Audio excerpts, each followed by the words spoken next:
شروع اللہ کے نام سے جو بڑا مہربان نہایت رحم والا ہے۔ وہ اللہ سے لڑ رہا تھا۔ بچپن میں کسی نجومی نے اسے بتایا تھا وہ 70 سال کی عمر پائے گا۔ اس نے نجومی کی بات سنی اور بڑے دعوے سے جواب دیا، میں تمہیں 150 سال تک زندہ رہ کر دکھاؤں گا۔ نجومی نے حیرت سے سیاہ فام نوجوان کی طرف دیکھا۔ نوجوان بولا، افسوس، تم مجھے 150 سال تک زندہ نہیں دیکھ سکو گے کیونکہ تم مجھ سے 100 سال پہلے ہی مر چکے ہوگے۔ نجومی نے اس بے وقوفانہ دعوے پر کہکہا لگایا اور منہ دوسری طرف پھیر لیا۔ ہم اگر آج اس کی زندگی کا تجزیہ کریں تو یہ ہمیں 2 حصوں میں تقسیم نظر آتی ہے، ایک قدرت کے فیصلوں کا انکار اور دوسرا موسیقی یعنی میوزک۔ وہ دنیائے موسیقی کا شہنشاہ تھا۔ اس نے راگ، فنک اور سول موسیقی میں کمال کر دیا۔ وہ کنگ آف میوزک تھا۔ وہ اپنے والد کا 7واں بچہ تھا۔ یہ سیاہ فام خاندان تھا اور یہ بھی دوسرے سیاہ فام خاندانوں کی طرح برسوں سے جسمانی، ذہنی اور روحانی غلامی سے آزادی کی کوشش کر رہا تھا۔ 20ویں صدی کی 5ویں دہائی میں امریکہ کے غلاموں کو تھوڑی تھوڑی آزادی ملنا شروع ہوئی تو انہوں نے سفید فام آقاؤں کے ان پسندیدہ اور محبوب شعبوں کا انتخاب کیا جن سے یہ لوگ امریکی معاشرے میں وقار بھی حاصل کر سکتے تھے اور سفید فام آقاؤں سے بدلہ بھی لے سکتے تھے۔ چنانچہ یہ لوگ موسیقی اور رہبانیت میں جانے لگے۔ یہ لوگ پادری بن گئے اور راک موسیقی کا میدان سر کرنے لگے۔ اس دور میں اس کے بڑے بھائیوں نے بھی ایک چھوٹا سا بینڈ بنا لیا۔ یہ لوگ کلیساؤں کے سامنے، ریلوے اسٹیشن اور ڈاؤن ٹاؤن میں کھڑے ہو جاتے، میوزک بجاتے، گاتے اور ڈانس کرتے اور لوگ ان کے فن کی داد دیتے۔ یہ لوگ چھوٹے بڑے سٹیج پر بھی پرفارم کرتے تھے اور انہوں نے اپنا ایک البم بھی بنایا اور ان کے ایک گانے آئی وانٹ یو بیک نے 1969 میں مقبولیت بھی حاصل کی تھی، لیکن اس کے باوجود یہ بینڈ صف اول میں شامل نہ ہو سکا۔ ننھا گلوکار اس بینڈ میں تنبورا اور بونگو بجاتا تھا۔ اس کے ذہن میں بے شمار نئے آئیڈیاز آتے تھے۔ وہ ان آئیڈیاز کو عملی شکل بھی دینا چاہتا تھا، لیکن وہ اپنے بڑے بھائیوں اور والد کے جبر کا شکار تھا۔ اس کے والد اسے بری طرح تشدد کا نشانہ بناتے تھے، جبکہ وہ اپنے 6 بڑے بھائیوں کا چھوٹا تھا۔ وہ اس سے ذاتی ملازم جیسا سلوک کرتے تھے۔ اس فضا میں اس کے آئیڈیاز گھٹ گھٹ کر مرنے لگے تھے۔ وہ جینیس تھا۔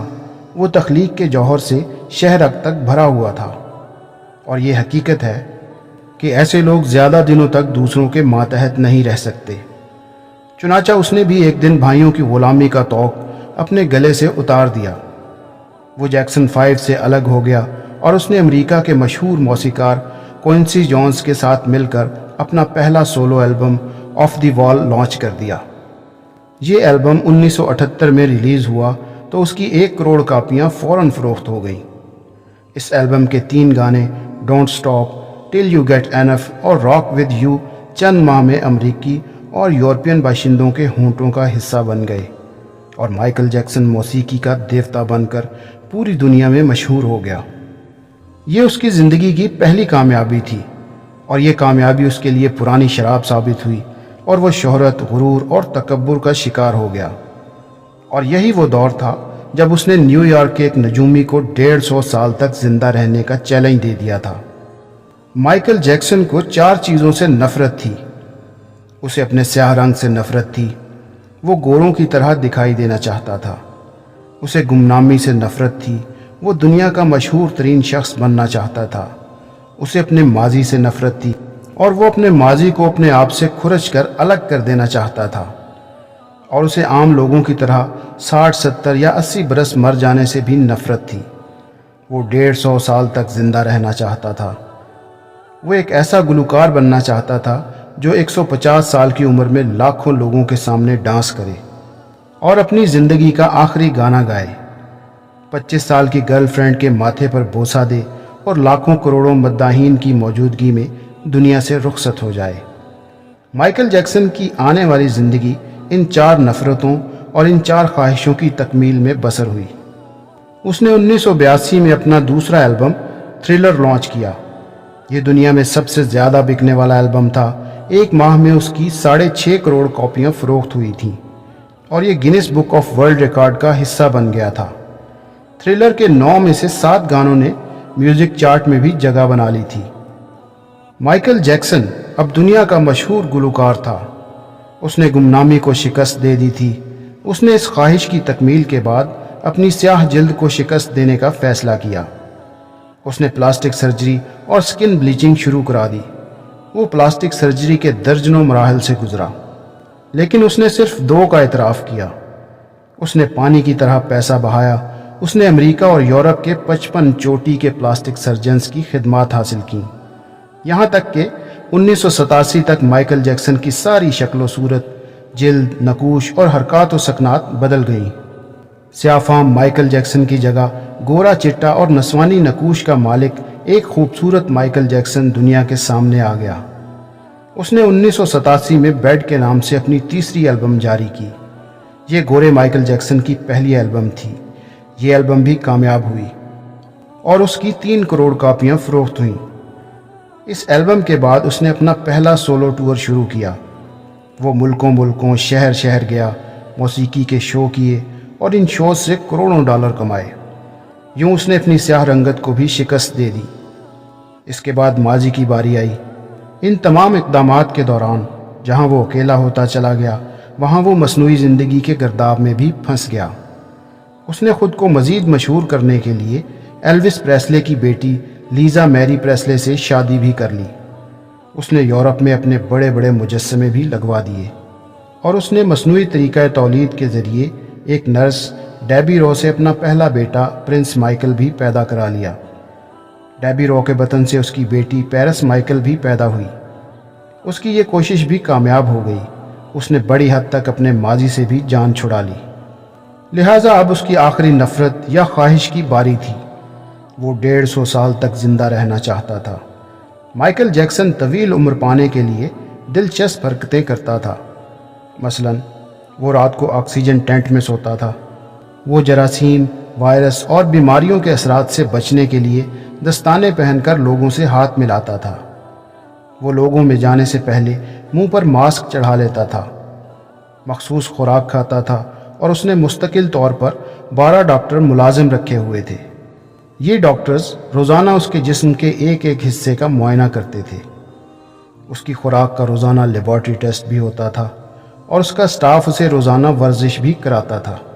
اس نے اپنے لیے فالتو پھیپھڑوں، گردوں، آنکھوں، دل اور جگر کا بندوبست بھی کر رکھا تھا۔ یہ ڈونرز تھے جن کے تمام اخراجات وہ اٹھا رہا تھا، اور ان ڈونرز نے بوقت ضرورت اپنے اعضاء اسے عطیہ کر دینا تھے۔ چنانچہ اسے یقین تھا وہ 150 سال تک زندہ رہے گا۔ لیکن پھر 25 جون کی رات آئی۔ اسے سانس لینے میں دشواری پیش آئی۔ اس کے ڈاکٹرز نے ملک بھر کے سینئر ڈاکٹرز کو اس کی رہائش گاہ پر جمع کر لیا۔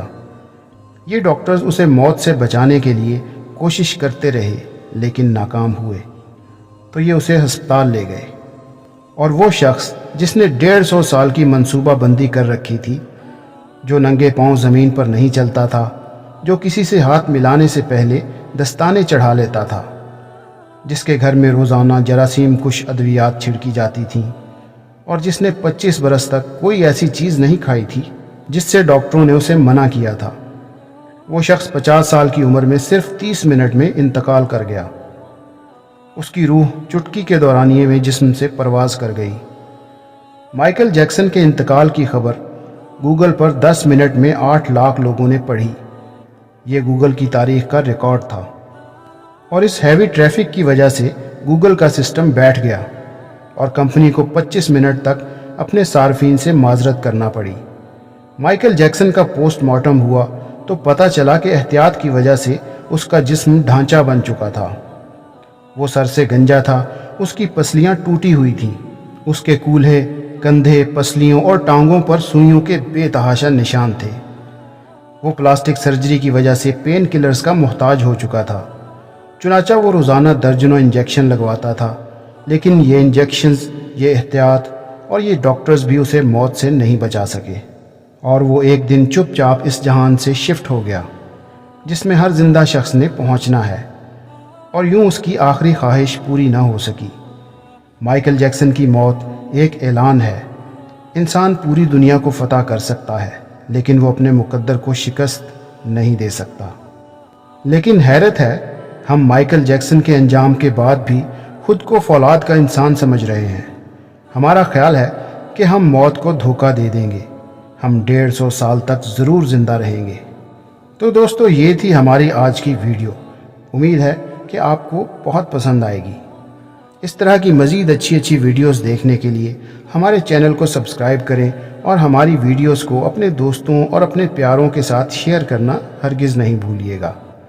اپنا اور اپنے پیاروں کا بہت خیال رکھیے گا اور ہمارے چینل کا بھی۔ اللہ حافظ۔